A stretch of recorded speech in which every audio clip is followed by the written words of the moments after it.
Good morning students. विद्यार्थ्यांनो, inheritance and variation या चॅप्टरमधील मेंडेल्स लॉ ऑफ इनहेरिटन्स ही कन्सेप्ट आज आपण बघणार आहोत.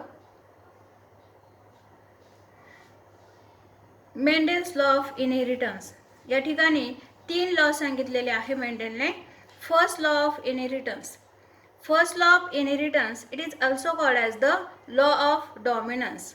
सेकंड लॉ आहे सेकंड लॉ ऑफ इनहेरिटन्स, त्यालाच दुसरं नाव आहे law of segregation. And third law of inheritance it is also called as the law of independent assortment. So here 3 laws are present. First law, second law and third law. त्यांची नावं आहे first आहे law of dominance, second आहे law of segregation आणि third आहे law of independent assortment. या 3 लॉपैकी first law जो आहे लॉ ऑफ डॉमिनन्स. डॉमिनन्सची डेफिनेशन आपण आधीच बघितलेली आहे. त्यामध्ये आपण म्हटलेलं आहे डॉमिनन्स म्हणजे जे F1 जनरेशनमध्ये एक्सप्रेस होतं त्याला आपण डॉमिनन्स म्हणतो, आणि जे F1 जनरेशनमध्ये एक्सप्रेस होत नाही त्याला आपण रिसेसिव्ह म्हणत असतो. So statement of the law of dominance. When 2 homozygous individuals with one or more set of contrasting characters are crossed, the alleles or characters that appear in F1 are dominant and those do not appear in F1 are recessive. म्हणजेच काय, जेव्हा 2 homozygous individuals आपण cross करत असतो, for example tall आणि dwarf या 2 प्लांटमध्ये आपण क्रॉस केला. टॉल हे जे आहे होमोझायगस आहे, म्हणजेच आपण या ठिकाणी काय घेत असतो कॅपिटल टी, आणि डॉर्फसाठी काय घेत असतो स्मॉल टी. हे कसे झाले इंडिव्हिज्युअल्स होमोझायगस. या दोघांमध्ये जेव्हा आपण क्रॉस करत असतो कॉन्ट्रास्टिंग कॅरेक्टर कोणते आले, टॉल आणि डॉर्फ. यामध्ये आपण जेव्हा क्रॉस करणार आहोत त्यामध्ये F1 जनरेशनमध्ये जे ॲपियर होतं, F1 जनरेशनमध्ये काय ॲपियर झालेलं होतं, आपण नाव दिलेलं होतं हायब्रिड टॉल. म्हणजेच टॉल ॲपियर झालं होतं, म्हणजेच tall is the dominant and dwarf is the recessive. समजलं हे, कुणाला डॉमिनंट म्हणायचं आणि कुणाला रिसेसिव्ह. लॉ ऑफ डॉमिनन्स काय सांगतो, जे F1 जनरेशनमध्ये किंवा F1 मध्ये ॲपियर होत असतं त्याला आपण म्हणतो डॉमिनंट, आणि जे ॲपियर होत नाही किंवा सप्रेस होतं त्याला आपण म्हणणार आहे रिसेसिव्ह, आणि त्यालाच म्हटलेलं आहे लॉ ऑफ डॉमिनन्स. आणि हा जो लॉ ऑफ डॉमिनन्स आहे तो आपण आधी जो मोनोहायब्रिड क्रॉस बघितलेला आहे या एक्झाम्पलद्वारे आपण एक्सप्लेन करणार आहोत. विद्यार्थ्यांनो, हे एक्झाम्पल आपण मोनोहायब्रिड क्रॉसमध्ये एक्सप्लेन केलेलं आहे, तेच आज आपण पुन्हा एक्सप्लेन करणार आहोत. त्यामध्ये आपण एक्झाम्पल म्हणून घेतलेलं होतं, एक कॅरेक्टर घेतलेलं होतं height of the stem. Height of the stem हे कॅरेक्टर घेतल्यामुळे या ठिकाणी प्लांटचे फिनोटाइप्स येणार आहे टॉल प्लांट आणि डॉर्फ प्लांट. ह्या 2 प्लांटमध्ये आपण क्रॉस करणार आहोत, टॉल प्लांट आणि डॉर्फ प्लांट. टॉल प्लांट हे प्युअर प्लांट आहे, डॉर्फ प्लांट पण कसं आहे प्युअर प्लांट आहे. त्यामुळे त्याचे जिनोटाइप्स येणार आहे कॅपिटल टी. डॉर्फसाठी येणार आहे स्मॉल टी. या टॉल प्लांटचे जेव्हा आपण गॅमेट्स पाडू तर गॅमेट्स येणार आहे कॅपिटल टी. डॉर्फसाठी गॅमेट्स येणार आहे स्मॉल टी. एकच गॅमेट पडणार आहे, एकाच टाईपचे गॅमेट्स पडणार आहे, कारण हे जे प्लांट आहे ते प्युअर आहे. नंतरची स्टेप आहे F1 जनरेशन, जेव्हा ह्या 2 गॅमेट्समध्ये कॉम्बिनेशन होणार आहे, कंबाईन होणार आहे. इकडनं येणार आहे कॅपिटल टी, इकडनं येणार आहे स्मॉल टी, तयार होणार आहे कॅपिटल टी स्मॉल टी. काय नाव येईल मग ह्या प्लांटचं, टॉल प्लांट येणार. टॉल प्लांट का म्हणायचं, कारण या ठिकाणी कॅपिटल टी प्रेझेंट आहे, आणि कॅपिटल टी म्हणजे काय झालं डॉमिनंट, म्हणून त्याला आपण नाव दिलेलं आहे हायब्रिड टॉल. याच्यावरूनच आपण हा लॉ प्रूव्ह करू शकतो. F1 जनरेशनमध्ये जे प्लांट ॲपियर झालेले आहेत ते सगळे प्लांट्स कसे आहे टॉल आहे. म्हणजेच F1 मध्ये जे अपियर होतं त्याला आपण म्हणतो डॉमिनंट, आणि जे या ठिकाणी F1 मध्ये कोण अपियर नाही झालेलं, डॉर्फ प्लांट. डॉर्फ प्लांट आपल्याला इथे F1 मध्ये दिसतंय का, नाही दिसत, म्हणजेच डॉर्फ काय झालं, रिसेसिव्ह. पुढची स्टेप आहे selfing of F1 generation. F1 जनरेशनची सेल्फिंग करायची आहे, म्हणजेच हायब्रिड टॉल प्लांटचा क्रॉस आपल्याला पुन्हा हायब्रिड टॉल प्लांट सोबत करायचा आहे. म्हणून या ठिकाणी आपण जिनोटाइप्स लिहिलेले आहे. टॉलसाठी कॅपिटल टी स्मॉल टी, इकडे पण टॉलसाठी कॅपिटल टी स्मॉल टी, कारण हे जे प्लांट्स आहे ते कसं आहे, हायब्रिड आहे.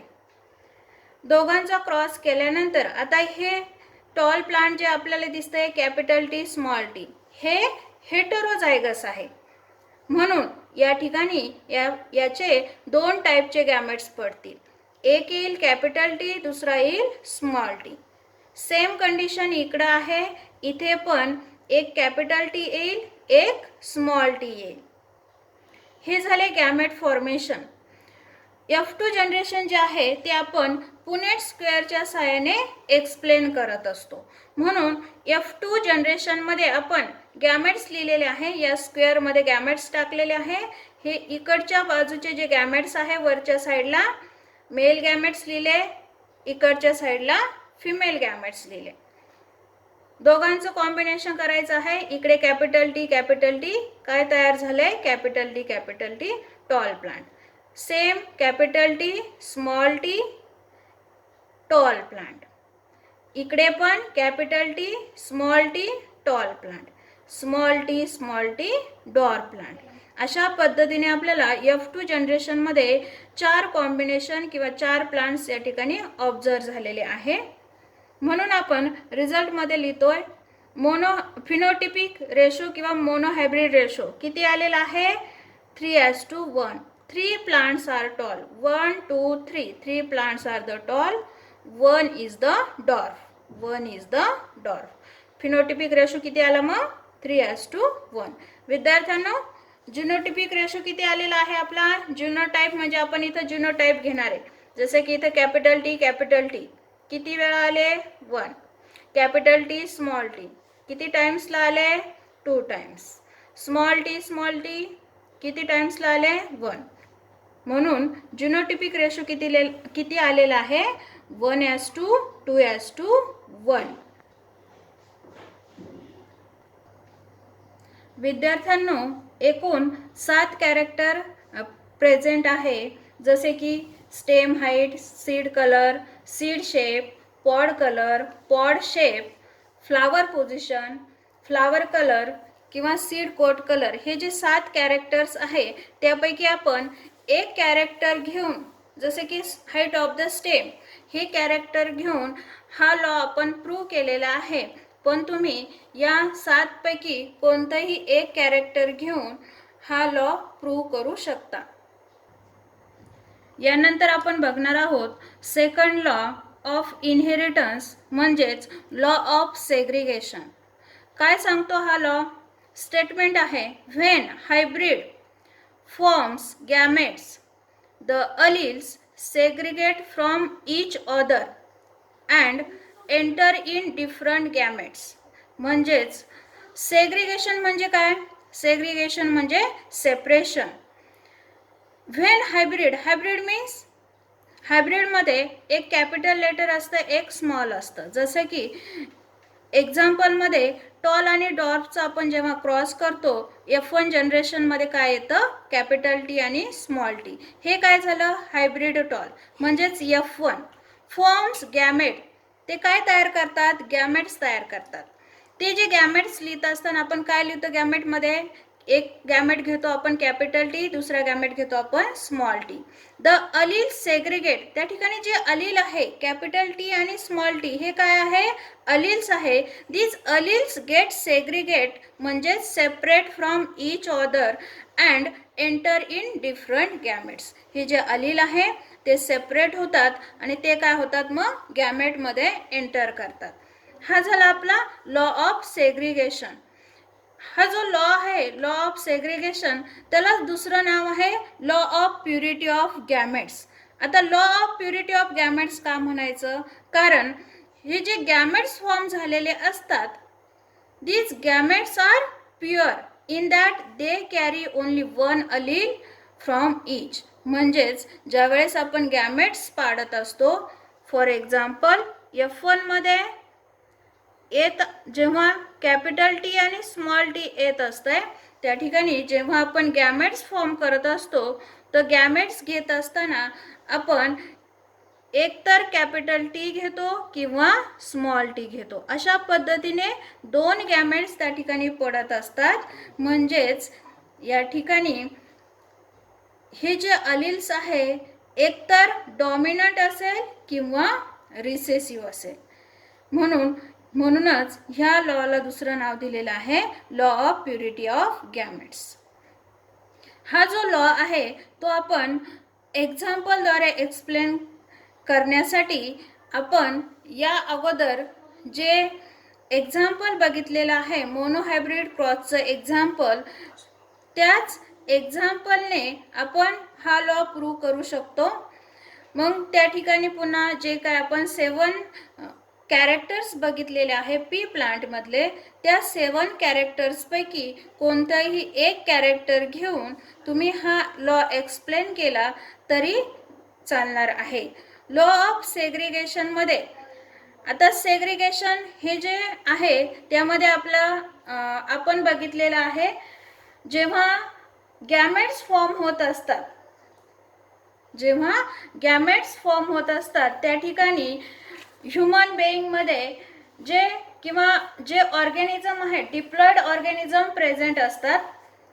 सेक्शुअल रिप्रोडक्शनच्या वेळेस त्या ठिकाणी गॅमेट फॉर्मेशनच्या वेळेस फक्त 2n ऐवजी फक्त हॅप्लॉइड गॅमेट्स त्या ठिकाणी पडत असतात.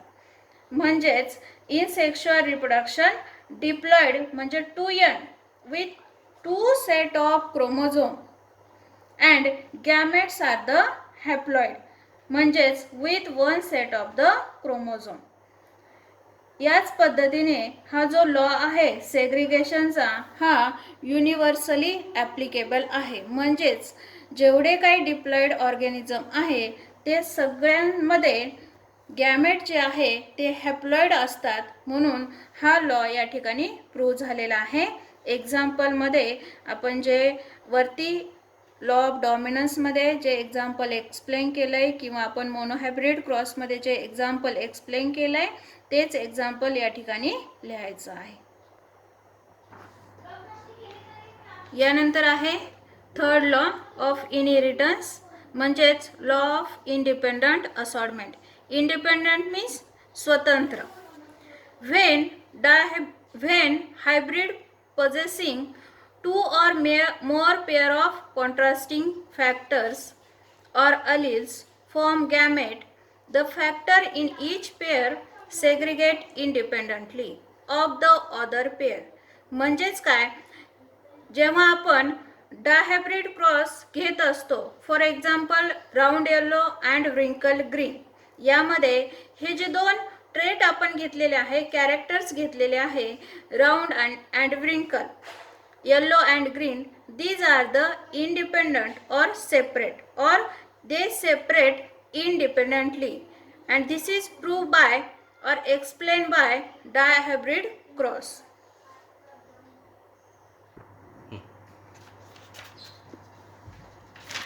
एक्झाम्पल, पॅरेंट जे आपण घेतलेले आहे राऊंड येलो क्रॉस विथ रिंकल ग्रीन, म्हणजेच या ठिकाणी आपण 2 कॅरेक्टर्स घेतलेले आहे shape of the seed and colour of the seed. हे जे 2 कॅरेक्टर्स आहे त्यामध्ये आपण फिनोटाइप लिहिलाय बघा राऊंड आणि व्रिंकल, दुसरीकडे लिहिले आपण येलो अँड ग्रीन. हे जे 2 कॅरेक्टर आहे round and yellow, wrinkled and green, these characters are the independent assortment. Independent assortmentचा मीनिंग काय आहे, they are the independently separated. पुढे आपण जेव्हा F2 जनरेशन बघणार आहोत त्यामध्ये आपल्याला हे डिटेल कळणार आहे. या ठिकाणी जे आपण पॅरेंट्स घेतलेले आहे त्याचे जिनोटाइप येणार आहे capital R capital R, capital Y capital Y, small r small r, small y व्रिंकलसाठी गॅमेट्स पाडलेले आहे आपण. नंतर या ठिकाणी F1 जनरेशन आलेलं आहे. F1 जनरेशन काय आलेलं आहे? Round yellow hybrid. नंतरची आपली जी पुढची स्टेप आहे selfing of F1 generation. Capital R capital Y cross with the capital R capital Y small y. पुढच्या स्टेपमध्ये गॅमेट फॉर्मेशन केलेलं आहे. या ठिकाणी 4 टाईपचे गॅमेट्स पडलेले आहे. These 4 types of gametes are the capital R capital Y, capital R small r capital Y and small r small y. हे 4 गॅमेट्स या ठिकाणी पडलेले आहे. इकडे पण सेमच गॅमेट्स पडणार आहे. हे जे 4 गॅमेट्स पडलेले आहे या ठिकाणी हे मेलचे गॅमेट्स आपण इथे लिहिलेले आहे. सेम फिमेलचे गॅमेट्स आपण या ठिकाणी लिहिलेले आहे. काय आहे gametes? Capital R capital Y capital R small r capital Y आणि स्मॉल r स्मॉल y. हे जे गॅमेट्स आहे म्हणजेच या ठिकाणी हे 4 गॅमेट्स आणि हे 4 गॅमेट्स या ठिकाणी किती कॉम्बिनेशन तयार होणार आहे? 16 कॉम्बिनेशन. F2 जनरेशन मध्ये किती कॉम्बिनेशन येतील आता? 16 कॉम्बिनेशन. तेच कॉम्बिनेशन आपण या ठिकाणी लिहिलेला आहे. हा जो गॅमेट्स आहे मेलचा गॅमेट आणि फिमेलचा गॅमेट कंबाईन झाले तर या ठिकाणी गॅमेट्स तयार होणार आहे. Capital R capital Y capital Y. Same दुसऱ्यासाठी आपण लिहिणार आहोत. हा एक गॅमेट आणि हा एक गॅमेट दोघं कंबाईन झाले. कुठे कंबाईन झाले? या ठिकाणी. इकडचा हा गॅमेट या ठिकाणी कंबाईन झाले. हा गॅमेट आणि हा गॅमेट इथे कंबाईन झाले. अशा पद्धतीने या ठिकाणी 16 कॉम्बिनेशन्स आपल्याला मिळालेले आहे. किती कॉम्बिनेशन मिळाले? 16 कॉम्बिनेशन. 16 कॉम्बिनेशन मिळालेले असल्यामुळे या ठिकाणी आपण जर ऑब्झर्व केलं तर आपल्याला 4 टाईपचे कॉम्बिनेशन भेटत आहे. राऊंड येलो फर्स्ट जे आहे राऊंड येलो या ठिकाणी आपल्याला दिसत आहे. राऊंड येलो जे आहे ते किती वेळा आलेले आहे? 9 वेळा आलेले आहे. किती वेळा आलेले आहे? 9. राऊंड ग्रीन हे एक कॉम्बिनेशन आपल्याला दिसतंय. राऊंड ग्रीन किती वेळा आलेले आहे? या स्क्वेअर मध्ये पुनेट स्क्वेअर मध्ये 3 टाइम्स आलेले आहे. नंतर अजून एक कॉम्बिनेशन आहे रिंकल्ड येलो, ते 3 वेळा आलेला आहे. आणि हा जो लास्टचा जो आहे रिंकल्ड ग्रीन ते 1 वेळा आलेला आहे. तुम्ही जो हा रिझल्ट आहे फिनोटिपिक रेशो जो आहे फिनोटिपिकली आपल्याला 4 कॉम्बिनेशन्स मिळालेले आहे. पहिला आहे राऊंड येलो, दुसरा आहे राऊंड ग्रीन, तिसरा आहे रिंकल्ड येलो, चौथा आहे रिंकल्ड ग्रीन. आणि त्याचा जो रेशो आहे तो आलेला आहे 9:3 3:1. म्हणून आपण फिनोटिपिक रेशो लिहित आहोत 9:3 3:1. तुम्ही जर इथं ऑब्झर्व केलं या रेशोमध्ये फिनोटिपिक रेशोमध्ये आपले पॅरेंटल जे आहे, पॅरेंट कोण आहे? पॅरेंट जो आहे तो आहे आपला राऊंड येलो आणि रिंकल्ड ग्रीन. हे जे दोघं जे आहे ते पॅरेंट्स आहे, पॅरेंटल कॉम्बिनेशन आहे. पण हे जे मधले दोघं जे आहे ते नवीन कॉम्बिनेशन तयार झालेले आहे. म्हणजेच या ठिकाणी पहिला जो राऊंड येलो आहे त्यामधला राऊंड आलेला आहे आणि दुसरा जो पॅरेंट आहे रिंकल्ड ग्रीन त्यामधला ग्रीन या ठिकाणी आलेला आहे. दुसऱ्या कॉम्बिनेशन मध्ये बघा पहिल्या याच्यातला राऊंड आलेला आहे, दुसरा पॅरेंट मधला ग्रीन आलेला आहे. म्हणजेच या ठिकाणी नवीन कॉम्बिनेशन तयार झालेला आहे. तिसऱ्या कॉम्बिनेशन मध्ये तुम्ही ऑब्झर्व केलं तर या ठिकाणी रिंकल्ड आलेला आहे. रिंकल कुठून आला? दुसऱ्या पॅरेंट मधला. आणि येलो आलेला आहे. येलो कुठून आलाय? पहिल्या पॅरेंट मधला. म्हणजेच हे जे दोघं आहे ते नवीन कॉम्बिनेशन आपल्याला मिळालेले आहे जे की पॅरेंटल नाहीये. राऊंड ग्रीन आणि रिंकल्ड ग्रीन हे जर तुम्ही ऑब्झर्व केलं तर आपल्या असं लक्षात येईल हा जो या ठिकाणी राऊंड आणि येलो आहे, रिंकल्ड आणि ग्रीन जो आहे ते हे जे 4 जण आहे दीज आर द इंडिपेंडंट. म्हणजे ते एकत्र नाहीये, ते कसे आहे? इंडिपेंडंट आहे, स्वतंत्र आहे. त्यामुळे आपल्याला या ठिकाणी 2 नवीन कॉम्बिनेशन मिळालेले आहे. आपण असंही म्हणू शकतो राऊंड आणि रिंकल हे जे 2 सीड शेप आहे ते पण इंडिपेंडंट आहे. येलो आणि ग्रीन कलर जे आहे ते पण कसे आहे, इंडिपेंडंट आहे. त्यामुळेच आपल्याला काय झालेलं आहे, या ठिकाणी 2 नवीन कॉम्बिनेशन मिळालेले आहे आणि 2 पॅरेंटल कॉम्बिनेशन मिळालेले आहे.